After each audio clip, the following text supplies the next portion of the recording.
유튜브로 전도하는 데 대하여서 설명하겠습니다. 유튜브는 많은 사람들이 활용을 하는 콘텐츠이므로 제가 특별히 설명하지 않아도 많은 사람들이 활용하고 있습니다. 그러면 전도로 활용하는 데 대한 내용을 설명하겠습니다. 실제적으로는 유튜브를 모든 교회에서 활용합니다. 전도라고 활용을 하여 목사님들께서 설교한 설교 내용을 유튜브에 업로드해 놓고 그것을 많은 사람들이 보는 것을 원하고 있습니다. 그러나 실제적으로 조회수를 보면 조회수가 많이 나오지 않습니다. 그 이유를 설명드리자면 설교로서의 내용은 교인들을 향한 내용입니다. 뿐만 아니라 교회만에 갖고 있는 필요한 메시지입니다. 그 메시지는 교회 출석하지 않는 교인이고 교인이 아닌 사람에게는 관심이 없는 내용입니다. 그렇기 때문에 실제적으로 유튜브를 통하여서 확장성을 기대하기에는 어렵습니다. 그러면 실제적으로 교회 목사님들께서 하신 설교로 조회수가 많이 나오는 사람들은 어떤 사람들인가 라고 하면 인지도가 높은 분들일 경우에는 실제적으로 조회수가 많이 나옵니다. 그것은 그러면 조회수가 많이 나왔을 때의 조회는 누가 했느냐?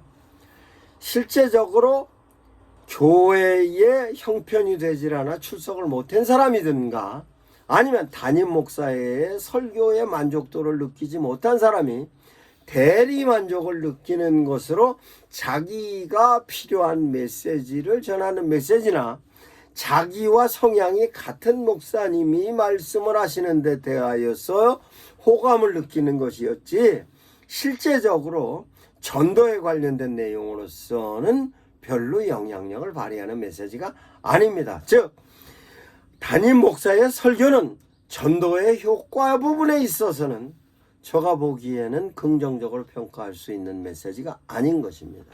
그러면 담임 목사의 설교가 됐든 교회에서 업로드하는 동영상의 내용으로 유튜브의 동영상이면 전도로다가 움직이기 위해서는 어떻게 해야 되는가? 패러다임의 전환을 해야 됩니다.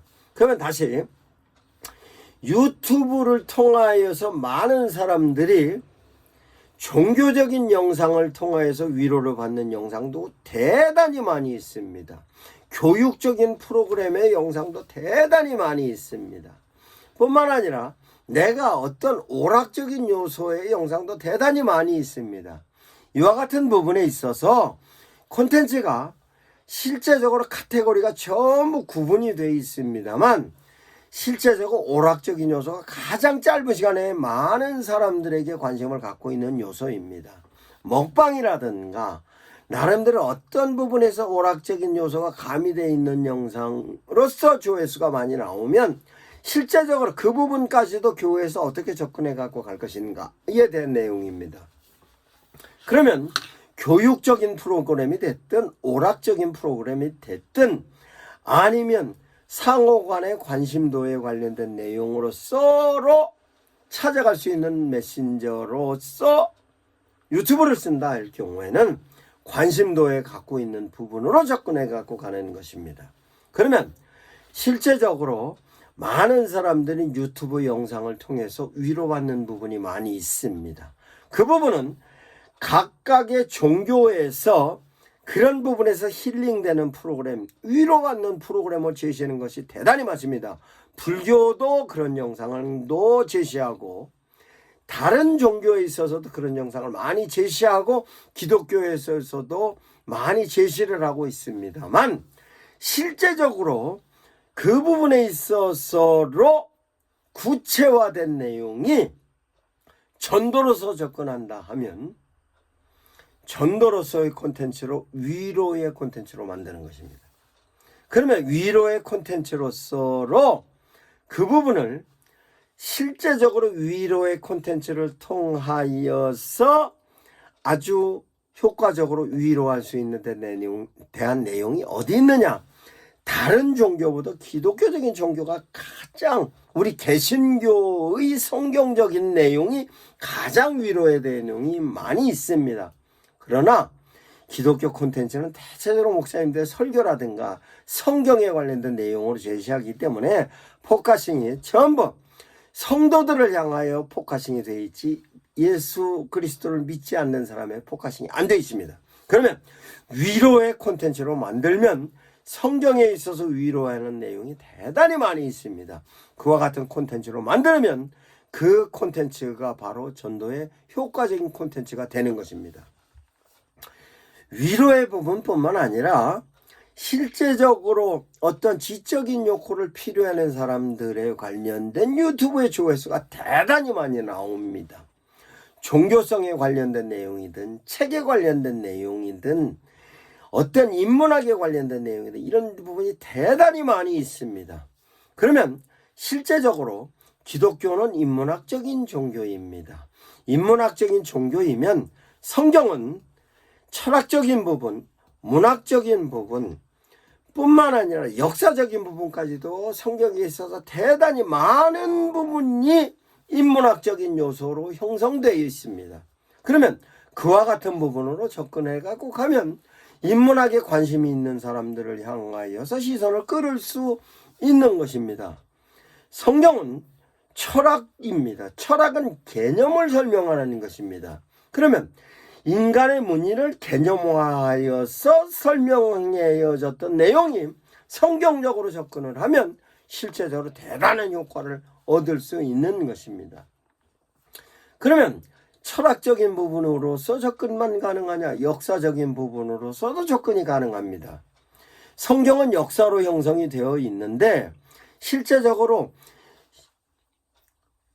유튜브 콘텐츠를 통하여서 인문학적인 강의하는 데 대한 내용을 보면 실제적으로 성경 역사와 결부해서 진행될 역사가 대단히 많이 있습니다. 그 부분도 목사님들께서 역사적인 것과 함께 성경적인 역사와 결부시키면 대단히 많은 사람들한테 호응을 갈 수 있는 데 대한 내용이 있습니다. 그런데 실제적으로 성경에서 인문학적으로 역사를 강의하는 분들의 경우에 보면 성경으로서 인문학을 강의하는 성경으로 역사를 강의하는 분들이면 성경 역사의 한도를 짓고 성경 역사에서만 강의를 합니다. 그러나 성경의 역사는 주변의 역사와 관계가 되어 있기 때문에 주변의 역사와 연관져서 역사를 강의하면 효과가 있습니다. 뿐만 아니라 성경에 있어서 문학적인 부분에 있어서도 충분히 콘텐츠화할 수 있는 부분으로 강의할 수 있습니다. 그 내용을 목사님이 할 수도 있고 교회 성도들 가운데서 문학이든 역사든 철학이든 접근할 수 있는 데 대한 내용이 있습니다. 단순하게 성경과 연관짓지 않고 단순하게 철학을 강의할 수도 있고 역사를 강의할 수도 있고 문학을 강의할 수 있는 그게 성도들 가운데서 누가 그런 부분에 탁월하면 그런 부분까지도 접근이 가능한 것입니다. 그러면 그런 부분에 있어서로 인문학을 활용을 할 수도 있습니다. 뿐만 아니라 짧은 메시지로 성도들에게 제시하는 메시지를 성도들이 아닌 성도들 주변에 있는 사람들에게 줄 수 있는 메시지로 유튜브에 영상을 올려놓는 것입니다. 그러면 위로의 메시지로 짧은 메시지, 아니면 시적인 메시지로 짧은 메시지, 아니면 사람의 정서를 건드릴 수 있는 짧은 메시지, 이런 메시지를 유튜브에 짧은 영상으로 만들어 놓으면 짧은 영상이지만 효과적으로 제시할 수 있는 메시지가 되는 것입니다. 그 기능이 유튜브의 쇼트 기능이 있는 것입니다. 그래서 유튜브에 짧은 영상을 효율적으로 성도들이 활용을 할 수 있게 하는 것뿐만 아니라 그 유튜브 자체적으로 확장성으로 사람들이 접근해 와서 그 영상을 볼 수 있는 것입니다. 그런데 중요한 것은 그냥 유튜브 자체적으로 확장성만 누리는 것이 아니라 그 유튜브를 교인들이 삶의 현장에서 주변에 있는 사람들에게 제시할 수 있는 콘텐츠로 만드는 것입니다.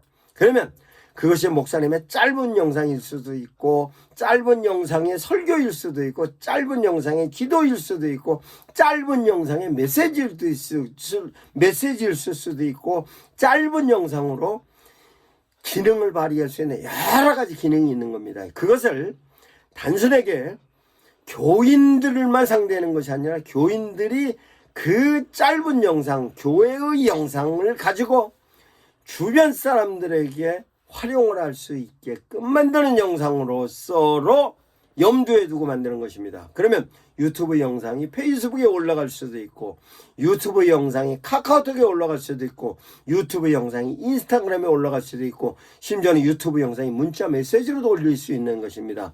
이와 같은 데 된 내용을 유튜브로 포커싱을, 교회 인바운드 포커싱이 아니라 교회 아웃바운드, 아웃사이드 포커싱의 관점에서 유튜브를 작성하시면 유튜브는 최고의 전도의 콘텐츠가 될 수 있는 것입니다. 활용해 보시기 바랍니다.